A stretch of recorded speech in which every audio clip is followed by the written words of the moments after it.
پر ایک بار درود پاک پڑھتا ہے اللہ عز و جل اس کے لیے ایک قیرات اجر لکھتا ہے، اور قیرات احد پہاڑ جتنا ہے۔ احد پہاڑ بہت بڑا پہاڑ ہے، جنتی پہاڑ ہے، عاشق رسول پہاڑ ہے۔ سرکار صلی اللہ علیہ وسلم نے فرمایا کہ یہ ہم سے محبت کرتا ہے، اور حضور نے اس کو جنتی فرمایا۔ اور اسی کے سامنے ایک پہاڑ ہے، وہاں سے نظر آتا ہے، اس کو حضور نے فرمایا یہ جہنمی پہاڑ ہے، یہ آپ سے بغض رکھتا ہے۔ اب ایک پتھر کی سرکار سے محبت کرے تو جنتی ہو جائے، بغض رکھے تو دوزخی ہو جائے، تو جو انسان سرکار سے محبت رکھے اس کی کیا شان ہوگی؟ جو مسلمان ہو، حضور کا کلمہ پڑھنے والا ہو، سرکار کا عاشق ہو، محبت رکھتا ہو، انشاءاللہ وہ بھی جنتی۔ تو بغض رکھنے والا، معاذ اللہ عیب نکالنے والا، اعتراضات کرنے والا، وہ پھر جنتی کیسے ہوگا؟ یہ دونوں پہاڑ وہاں نظر آتے، جہنمی پہاڑ بھی، جنتی پہاڑ بھی۔ تو اللہ پاک سب کو احد شریف کی زیارت نصیب فرمائے۔ صلو علی الحبیب صلی اللہ تعالی علی محمد صلی اللہ علیہ وآلہ وسلم۔ 18 پارے ہمارے مکمل ہو گئے تھے، 19واں پارہ آج سے شروع ہو رہا ہے۔ اعوذ باللہ من الشیطان الرجیم، بسم اللہ الرحمن الرحیم۔ وقال الذين لا يرجون لقاءنا لولا أنزل علينا الملائكة أو نرى ربنا لقد استكبروا في أنفسهم وعتوا عتوا كبيرا يوم يرون الملائكة لا بشرى يومئذ للمجرمين ويقولون حجرا محجورا وقدمنا إلى ما عملوا من عمل فجعلناه هباء منثورا أصحاب الجنة يومئذ خير مستقرا وأحسن مقيلا۔ اللہ کے نام سے شروع، جو نہایت مہربان اور رحمت والا۔ وقال، اور کہا، الذین، ان لوگوں نے جو لا یرجونا، امید نہیں رکھتے، لقاءنا، ہم سے ملنے کی، لولا، کیوں نہیں، انزلا، اتارے گئے، علینا، ہم پر، ملائکہ، فرشتے، او نرا، یا ہم دیکھتے، ربنا، لقد استکبروا، اپنے رب کو، ربنا، اپنے رب کو، لقد، ضرور، بے شک، استکبروا، انہوں نے تکبر کیا، فی انفسہم، اپنے دلوں میں، وعتوا، اور انہوں نے سرکشی کی، عتوا کبیرہ، بہت بڑی سرکشی کی، یوم یرون الملائکۃ، جس دن لوگ دیکھیں گے فرشتوں کو، لا بشرا، تو نہ ہوگی کوئی خوشخبری، یومئذ، اس دن، للمجرمین، مجرموں کے لیے، ویقولون، اور وہ کہیں گے، حجرا محجورا، وہ کہیں گے یا اللہ ہمارے درمیان روکی ہوئی کوئی آڑ کر دے، وقدمنا، اور ہم قصد کریں گے، الی ما عملوا، اس کی طرف جو انہوں نے کیا، من عمل، کوئی عمل، فجعلناہ، تو ہم بنا دیں گے اسے، ہباء منثورا، روشن دان کی دھوپ میں نظر آنے والے غبار کے بکھرے ہوئے ذروں کی طرح۔ اصحاب الجنہ، جنت والے، یومئذ خیر، اس دن بہتر ہوں گے، مستقرم و احسن مقیلا، ٹھکانے کے اعتبار سے، اور سب سے اچھے ہوں گے، مقیلا، آرام کی جگہ۔ ترجمہ کنز العرفان۔ اور جو لوگ ہم سے ملنے کی امید نہیں رکھتے، انہوں نے کہا ہم پر فرشتے کیوں نہ اتارے گئے، یا ہم اپنے رب کو کیوں نہیں دیکھتے۔ بے شک انہوں نے اپنے دلوں میں تکبر کیا، انہوں نے بہت بڑی سرکشی کی۔ اس آیت سے سید المرسلین صلی اللہ علیہ وسلم کی رسالت کا انکار کرنے والوں کی مزید اعتراضات ذکر کر کے ان کا رد کیا گیا۔ آیت کا خلاصہ یہ ہے کہ کفار جو کہ قیامت کے دن دوبارہ زندہ کیے جانے اور حشر نشر کو نہیں مانتے، اسی لیے وہ قیامت کے دن والی ہماری ملاقات کی امید نہیں رکھتے. وہ کہتے ہیں کہ ہمارے لیے رسول بنا کر یا رسول کریم صلی اللہ علیہ وسلم کی نبوت و رسالت کے گواہ بنا کر ہم پر فرشتے کیوں نہ اتارے گئے، یا ہم اپنے رب کو کیوں نہیں دیکھتے جو ہمیں خود بتا دے کہ محمد صلی اللہ علیہ وسلم اس کے رسول ہیں. اللہ تعالیٰ نے ارشاد فرمایا کہ بے شک انہوں نے اپنے دلوں میں تکبر کیا اور ان کا تکبر انتہا کو پہنچ گیا اور انہوں نے بہت بڑی سرکشی کی، اور وہ سرکشی میں حد سے گزر گئے ہیں کہ معجزات کا مشاہدہ کرنے کے بعد بھی فرشتوں کے اپنے اوپر اترنے اور اللہ کو دیکھنے کا سوال کر رہے ہیں.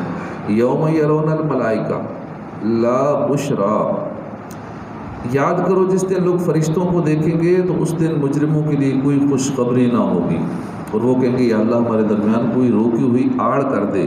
یعنی لوگ اپنی موت کے وقت روح نکالنے والے فرشتوں کو اس حال میں دیکھیں گے، یا قیامت کے دن عذاب دینے پر معمور فرشتوں کو اس حال میں دیکھیں گے کہ وہ ان سے کہہ رہے ہوں گے اس دن مجرموں کے لیے کوئی خوشخبری نہ ہوگی.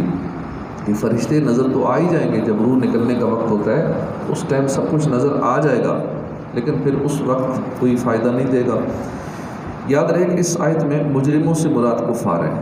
مومنین کی قیامت کے دن جنت کی بشارت سنائی جائے گی، جیسا کہ ارشاد باری تعالیٰ ہے کہ جس دن تم مومن مردوں اور ایمان والی عورتوں کو دیکھو گے کہ ان کا نور ان کے آگے اور ان کے دائیں جانب دوڑ رہا ہے، فرمایا جائے گا کہ آج تمہاری سب سے زیادہ خوشی کی بات وہ جنتیں ہیں جن کے نیچے نہریں بہتی ہیں، تم ان میں ہمیشہ رہو، یہی بڑی کامیابی ہے. وَيَقُولُونَ، اور وہ کہیں گے.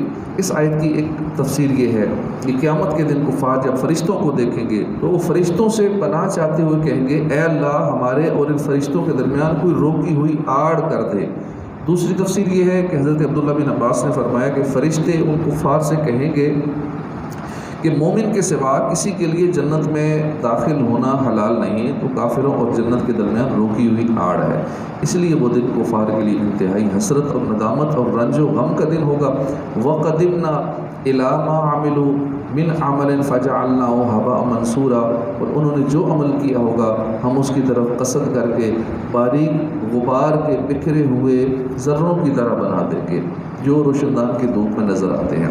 آیت کا خلاصہ یہ ہے کہ کفار نے کفر کی حالت میں جو کوئی ظاہری اچھے عمل کیے ہوں گے، جیسے صدقہ و خیرات کفار لوگ کرتے ہیں، صلہ رحمی بھی کرتے ہیں، مہمان نوازی بھی کرتے ہیں، یتیموں کی پرورش بھی کرتے ہیں، ویلفیئر کے بہت سارے کام کفار کرتے ہیں، بڑی بڑی NGOs بنائی ہوئی ہیں، سارے کام کرتے ہیں.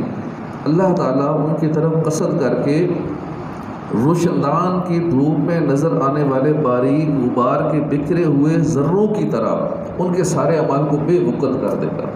اب باہر سے دھوپ آ رہی ہو نا کسی کھڑکی روشندان سے، تو چھوٹے چھوٹے ذرات نظر آ رہے ہوتے ہیں اس کے اندر اڑتے ہوئے، تو ان کی کوئی ویلیو، کوئی وقت نہیں ہوتی، کوئی ان کا ویٹ نہیں ہوتا، ان کی طرح ان کے اعمال کر دیے جائیں گے. ایسے ہی جو لوگ ریاکاری کے طور پہ عمل کرتے ہیں، لوگوں کے دکھاولی کرتے ہیں، ان کے اعمال بھی ایسے ہی ہو جائیں گے، بالکل ان ذروں کی طرح بے وقت ہو جائیں گے.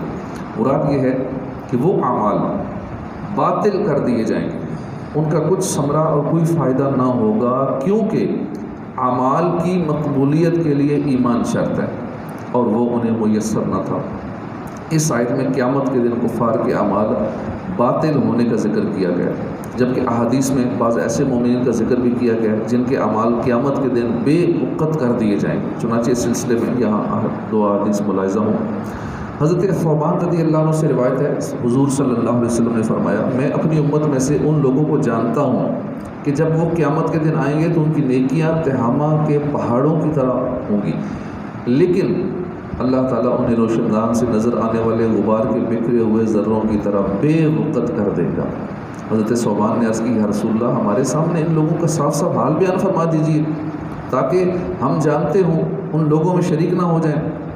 سرکار دو عالم صلی اللہ علیہ وسلم نے ارشاد فرمایا وہ تمہارے بھائی تمہارے ہم قوم ہوں گے، راتوں کو تمہاری طرح عبادت کیا کریں گے، لیکن وہ لوگ تنہائی میں برے افعال کے مرتکب ہوں گے.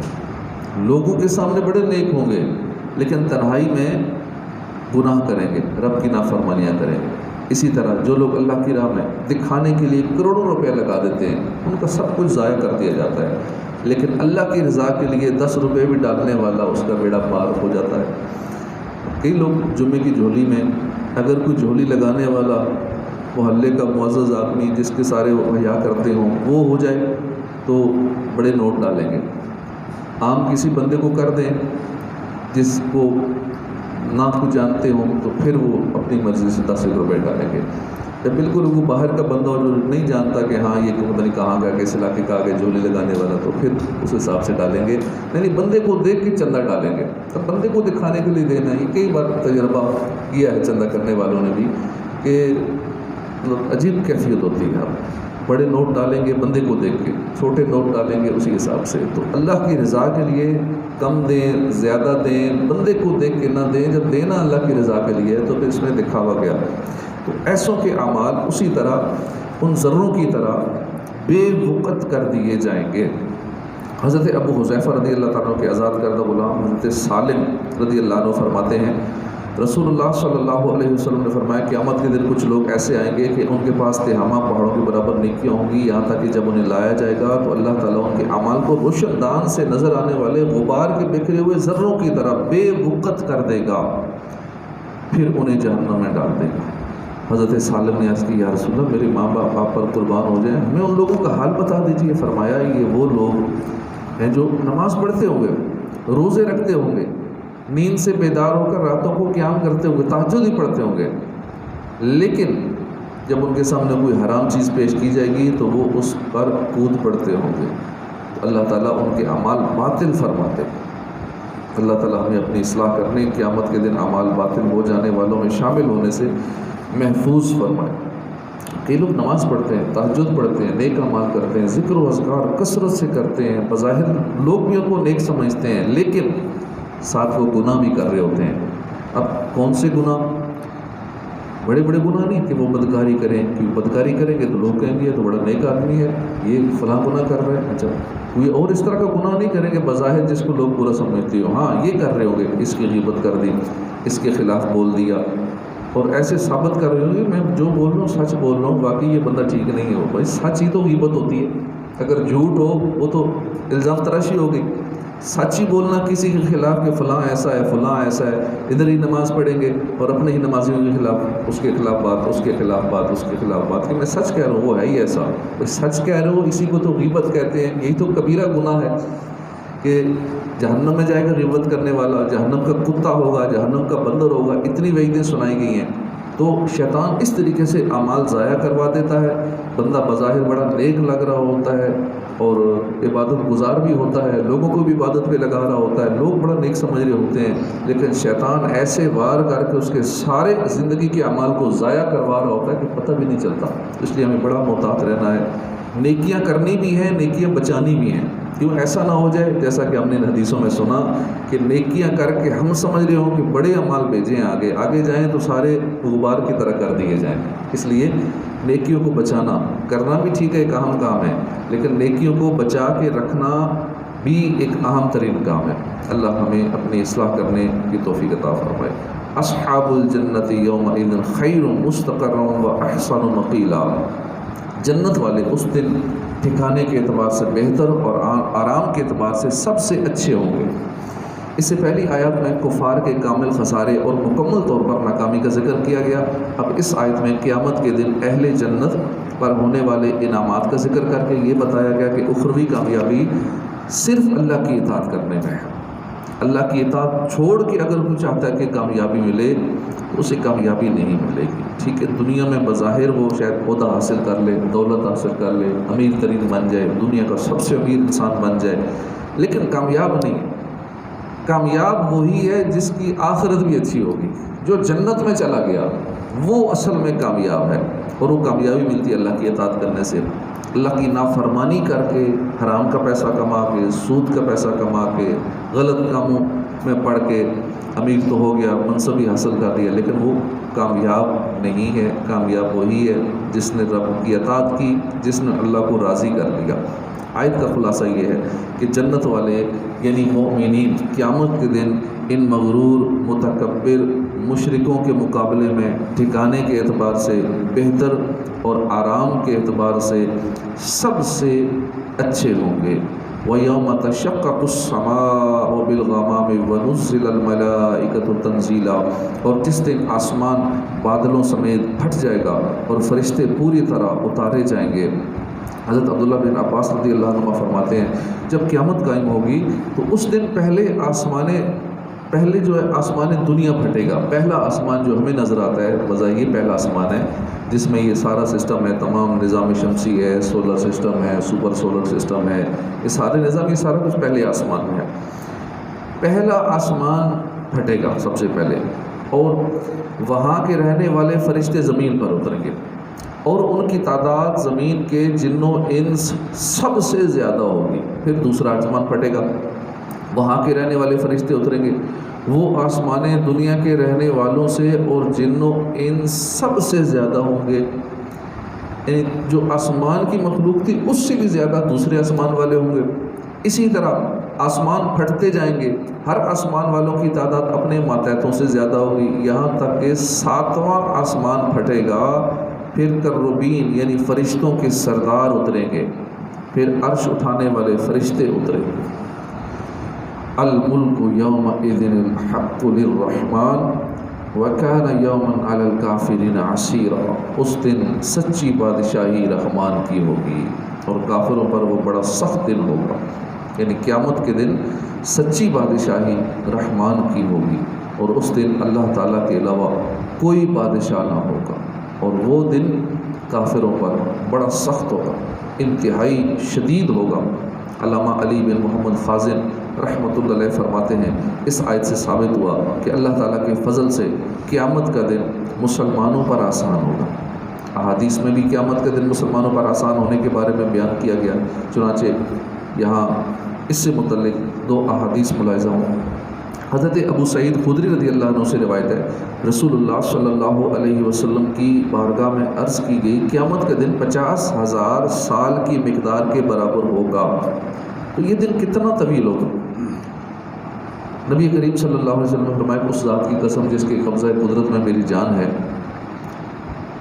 قیامت کا دن مسلمانوں پر آسان کیا جائے گا، یہاں تک کہ وہ ان کے لیے ایک فرض نماز سے بھی ہلکا ہو جائے گا۔ ایک فرض نماز پڑھتے ہیں کتنا ٹائم لگتا ہے، 2 رکعت کے 4 رکعت پڑھنے، وہی فجر کی 2 رکعت فرض پڑھیں، بس ایسے ہوگا قیامت کا دن، اور 50,000 سال کا دن اللہ پاک اتنا آسان کر دے گا مسلمان کے لیے۔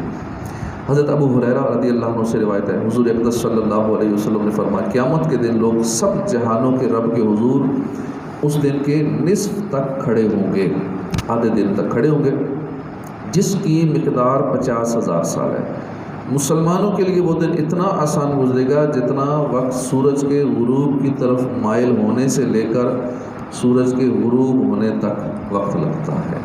وَيَوْمَ يَعَضُّ الظَّالِمُ عَلَى يَدَيْهِ يَقُولُ يَا لَيْتَنِي اتَّخَذْتُ مَعَ الرَّسُولِ سَبِيلًا، اور جس دن ظالم اپنے ہاتھ چبائے گا، کہے گا اے کاش میں نے رسول کے ساتھ راستہ اختیار کیا ہوتا۔ ارشاد فرمایا کہ وہ وقت یاد کریں جس دن ظالم حسرت و ندامت کی وجہ سے اپنے ہاتھوں پر کاٹے گا اور کہے گا اے کاش میں نے رسول کے ساتھ جنت و نجات کا راستہ اختیار کیا ہوتا، ان کی پیروی کیا کرتا، ان کی ہدایت کو قبول کیا ہوتا۔ یہ حال اگرچہ کفار کے لیے عام ہے، مگر عقبہ بن ابی معیط سے اس کا خاص تعلق ہے۔ اس آیت کا شان نزول یہ ہے کہ عقبہ بن ابی معیط ابی بن خلف کا گہرا دوست تھا۔ حضور صلی اللہ علیہ وسلم کے ارشاد فرمانے سے اس نے لا الہ الا اللہ محمد رسول اللہ کی شہادت دی۔ اس کے بعد ابی بن خلف کے زور ڈالنے سے پھر مرتد ہو گیا۔ سرکار دو عالم صلی اللہ علیہ وسلم نے اسے قتل ہو جانے کی خبر دی، چنانچہ وہ بدر میں مارا گیا۔ اس کے بارے میں یہ آیت نازل ہوئی کہ قیامت کے دن اس کو انتہا درجے کی حسرت و ندامت ہوگی، اور وہ اس حسرت میں اپنے ہاتھوں کو کاٹنے لگے گا۔ صدق اللہ العظیم۔